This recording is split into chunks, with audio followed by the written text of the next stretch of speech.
പരിശുദ്ധമായ റമദാനിൽ ഈ പറയാൻ പോകുന്ന കാര്യം നിങ്ങളുടെ ജീവിതത്തിൽ നിങ്ങൾ ഇന്നു മുതൽ ശ്രദ്ധിക്കുകയാണെങ്കിൽ നിങ്ങൾക്ക് നഷ്ടപ്പെട്ടു പോയ വലിയൊരു കാര്യം നിങ്ങൾക്ക് നേടിയെടുക്കാൻ പറ്റും.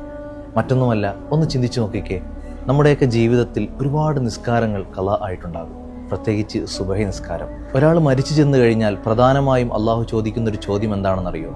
സുബഹി, ളുഹർ, അസർ, മഗ്രിബ്, ഇശാ ഇതൊക്കെ നീ നിസ്കരിച്ചോ എന്നാണ്. പ്രിയപ്പെട്ടവരെ, ഒരുപാട് ആളുകൾക്ക് സുബഹി നിസ്കാരമാണ് ഖളാ ആയിട്ടുള്ളത്. ഈ സുബഹി നിസ്കാരം വളരെ സിമ്പിളായിട്ട് ഖളാ വീട്ടാനുള്ള നല്ലൊരു ഐഡിയ ഞാൻ നിങ്ങൾക്ക് പറഞ്ഞു തരട്ടെ.